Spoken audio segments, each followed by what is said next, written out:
sometimes I don't understand whether the president I have is the one I used to sit with when he was the vice president, deputy president.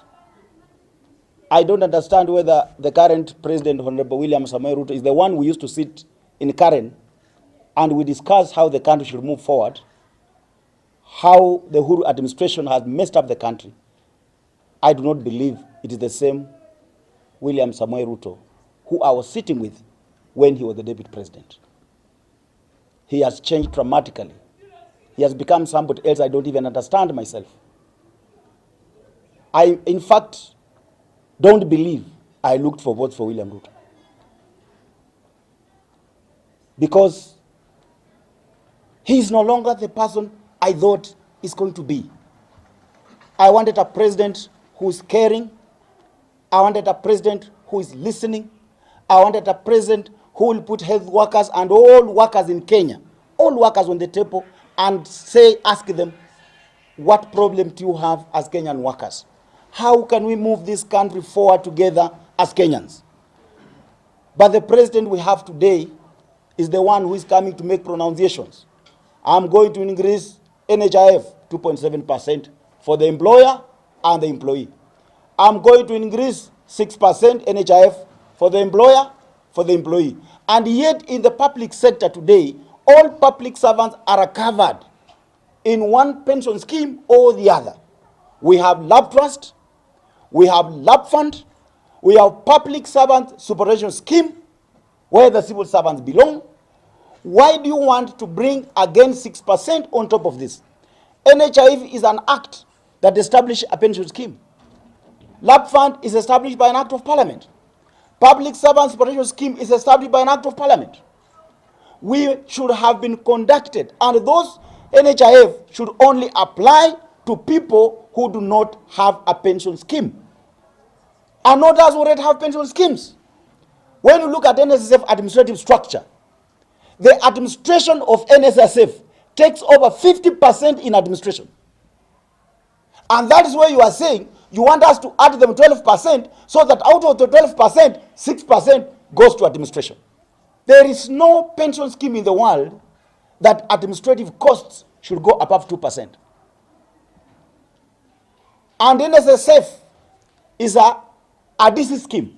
It means workers must be represented 50%, employers 50%. We therefore, as public servants, as civil servants, reject. Mimi nataka kusema we will paralyze the entire government. Yes. Yes. And we will paralyze from State House. Yes. We will close the water in State House. Yes. We will switch off electricity in State House. Yes. And then we will make sure nothing goes on in this country. Yes. As workers, we must be heard. Yeah. We can no longer sit down, celebrate when we are being overtaxed. There is no country in the world that has prospered by taxing its public servants to the grave.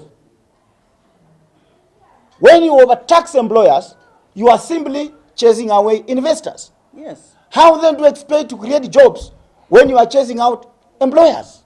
We have been taxed to the level of 56%, but you have already paid 30%. When you buy anything, you have paid VAT 16%. When you go and purchase your electricity, look at it today. Electricity is taxed at 61%. If the government has run out of ideas, the economic advisors are all gangrenians. They are not advising the president anymore. They have nothing to advise the president. If they only advise indeed, you can give the president this tax, tax, tax. Oh, you are not an economist. The responsibility that this government is giving us is now to defend what workers have. Yes. Yes. And we will defend to the last drop of blood. Yes. Ama hamko tayari? Tuko tayari. Muko tayari? Tuko tayari. Muko tayari? Tuko tayari. Bas, kama serikali haijaona revolution na imekuwa ikiomba revolution ndio hii hapa. We'll bring it to their doorstep. Naambia wabunge, I'm telling you members of parliament, to not pass that bill, Financial Bill 2023. If you pass that bill, we will meet you on the ground. We will make sure you don't step in those constituencies. We will make life so difficult for you. Because Hata nyinyi wenyewe hamna pesa. You have been taxed already.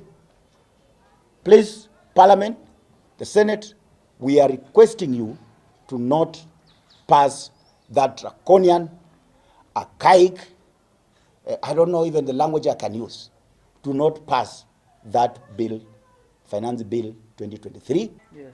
We want a president who was you when you are the deputy. Because the one we have today is not you when you are the deputy. And I'm speaking without mincing my words. I'm a member of the National Executive Council of UDA.